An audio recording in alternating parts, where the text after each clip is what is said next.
अनन्या एक गरीब लड़की थी। उसके पिता कपड़े की दुकान पर काम करते थे और माँ दूसरे के घरों में चौका बर्तन किया करती थी। अनन्या अपने माँ बाप की इकलौती लड़की थी। उसके माँ बाप ने उसे बड़े लाड प्यार से पाला था। वे चाहते थे कि अनन्या पढ़ लिख कर बड़ी आदमी बने, जिससे उसके सिर से गरीबी का कलंक मिट जाए। अनन्या ने जब 10वीं का इम्तहान पास किया तो उसके माँ बाप बहुत खुश हुए। उन्होंने कस्बे के एक इंटर कॉलेज में उसका नाम लिखवा दिया। इंटर कॉलेज उसके घर से थोड़ी दूर पर था, इसीलिए उसके माँ बाप ने किसी तरह पैसों का जुगाड़ करके उसे एक पुरानी साइकिल भी दिला दी, जिससे अनन्या को स्कूल जाने में परेशानी ना हो। अनन्या जब साइकिल पर बैठकर स्कूल जाती तो उसे लगता जैसे वह आसमान में उड़ रही हो। यह उसका बहुत पुराना सपना था, जो उसके माँ बाप की वजह से पूरा हुआ था। इसीलिए वह रोज समय से स्कूल पहुंच जाती और मन लगाकर पढ़ाई करती। लेकिन एक दिन अनन्या की जिंदगी में एक नया मोड़ आया।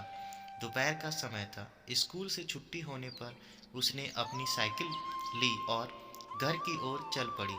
लेकिन अभी वह थोड़ी दूर ही पहुंची थी कि पीछे से आती एक बाइक उसके बगल से गुजरी। बाइक को जो लड़का चला रहा था वह उसका हम उम्र ही था।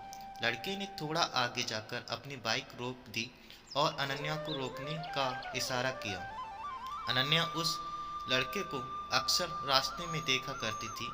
जब भी वह स्कूल आती और स्कूल से जाती तो वह लड़का सड़क के किनारे खड़ा उसे निहारा करता था। शुरू शुरू में उसे देखकर अनन्या को बहुत गुस्सा आता, लेकिन धीरे धीरे वह उसे अच्छा लगने लगा था। इस तरह से रास्ते में रोके जाने से अनन्या घबरा सी गई। पहले उसका मन हुआ कि वह अपनी साइकिल आगे बढ़ा दे, लेकिन फिर न जाने क्या सोचकर उसने अपनी साइकिल में ब्रेक लगा दिया। वह लड़का अनन्या के पास आ गया और धीरे से बोला, मेरा नाम सुमित है। मैं रोज आपको स्कूल जाते हुए देखता हूँ। अगर आप बुरा ना माने तो मैं आपसे कुछ कहना चाहता हूँ। क्या? अनन्या के मुंह से सिर्फ इतना ही निकला। सुमित ने अपनी शर्ट की जेब से एक गुलाब की कली निकालकर उसके हाथ में रख दी और उसकी मुट्ठी बंद करते हुए बोला, मैं तुमसे बहुत प्यार करता हूँ। उठते बैठते सोते जागते हर समय बस तुम्हारे बारे में सोचा करता हूँ। मुझे कुछ भी अच्छा नहीं लगता। सुमित और भी बहुत कुछ कहना चाहता था, पर अनन्या ने उसके होठों पर हाथ रखकर उसे चुप करा दिया। तो आपको मेरा प्यार कबूल है? उस लड़के ने अनन्या की आंखों में आंखें डालकर पूछा। अनन्या शर्मा गई। उसने चुपचाप हाँ में अपनी गर्दन हिलाई और साइकिल पर बैठकर तेज तेज पैडल चलाती हुई अपने घर के को चली गई। इस तरह अनन्या और सुमित में बातचीत की शुरुआत हो गई। सुमित रोज उसके लिए कोई न कोई गिफ्ट लाता और उसके लिए जीने मरने की कस्में खाता। उसकी बातें सुनकर अनन्या दीवानी हो जाती और अपने सपनों की दुनिया में खो जाती। एक दिन सुमित ने अनन्या से कहीं घूमने चलने का आग्रह किया। पहले तो अनन्या ने हल्का सा ना नुकुर किया, लेकिन फिर वह तैयार हो गई। उस दिन अनन्या बहुत खुश थी। वह तय समय पर उस समय जगह पहुंच गई जहां पर सुमित ने उससे मिलने के लिए कहा था। सुमित ने अनन्या की साइकिल को एक दोस्त की दुकान पर खड़ी कर दी और अनन्या को बाइक पर बैठा कर चल पड़ा। सुमित अनन्या को लेकर नदी के पास पहुंचा। वहां पर उसने अपनी बाइक खड़ी कर दी और दोनों लोग घास पर बैठकर बातें करने लगे। सुमित ने अनन्या से एक दो बातें की, फिर वह उसके करीब आ गया और उसके चेहरे से खेलने लगा। धीरे धीरे अनन्या पर एक नशा सा छाता चला गया। शायद वह सुमित के मन की बात समझ नहीं पाई, इसीलिए उसने अपने आप को सुमित के हवाले कर दिया। दोनों लोग एक दूसरे के प्यार में खो गए और दो जिस्म एक जान हो गए। अभी वे दोनों लोग ठीक से नॉर्मल भी न हो पाए थे कि तभी न जाने कहाँ से वहाँ पर 3 लड़के आ गए।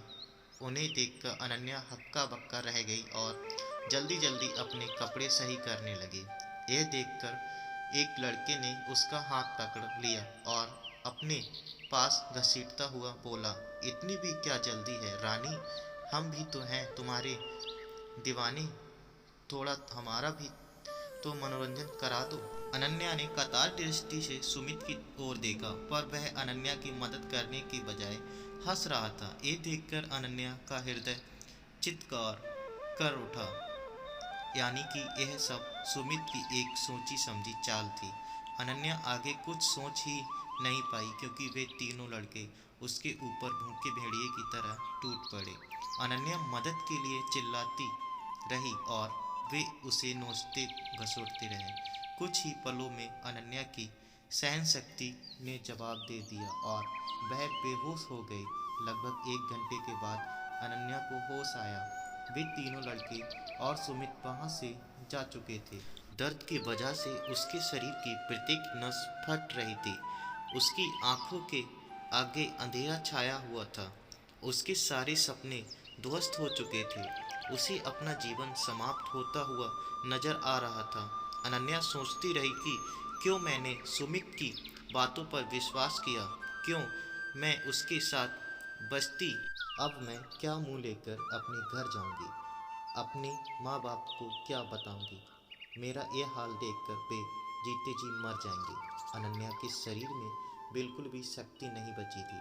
वह किसी तरह घसीटती हुई नदी के किनारे पहुंची। नदी का पानी कल कल कल करता हुआ तेजी से बह रहा था। अनन्या ने एक बार फिर अपने गरीब माँ बाप के बारे में सोचा, लेकिन साथ ही सुमित का चेहरा भी उसकी आंखों के आगे तैर गया और इसके साथ ही क्रोध, खीस और घिन के मिले जुले भाव से उसका शरीर कांपने लगा। इतनी दूर यहाँ पर आई अनन्या ने अपने दांतों को किटकिटाया, अपने शरीर की बची कुची ताकत इकट्ठा किया और धीरे से खड़ी हुई उसने अपनी आंखें बंद कर ली। हाथों को जोड़कर मन ही मन अपने माता पिता से माफ़ी मांगी और फिर नदी में छलांग लगा दी। अगले ही पल अनन्या नदी में डूबने उतरने लगी, लेकिन अब ना तो वह किसी को अपनी जान बचाने के लिए पुकार रही थी और ना ही बचने के लिए संघर्ष कर रही थी। उसका मन अब भी अपने बेवफा प्रेमी के बारे में सोच रहा था। वह सोच रही थी कि क्यों मैंने उसकी बातों पर इतना एतबार कर लिया, क्यों मैंने उससे अंधा प्यार किया, क्यों मैं उसकी नीयत को समझ नहीं पाई। अगर मैं ऐसा कर पाती तो शायद। और फिर वह नदी की गहराई में डूबती चली गई। दोस्तों, किसी से प्यार करना, किसी पर एतबार करना बुरा नहीं, लेकिन अपने भीतर जज्बातों को पहचानने की क्षमता भी रखिए। किसी की बातों पर एतबार करने से पहले उसे एक बार जरूर परखिए। किसी को अपना तन मन सौंपने से पहले उसके परिणामों के बारे में भी जरूर सोचिए, नहीं तो आप भी अनन्या की तरह धोखा खा सकते हैं, आप भी उसकी तरह ठगे जा सकते हैं। साथियों, कहानी कैसी लगी कमेंट बॉक्स में जवाब दें। चैनल को सब्सक्राइब करें, वीडियो को लाइक करें। धन्यवाद।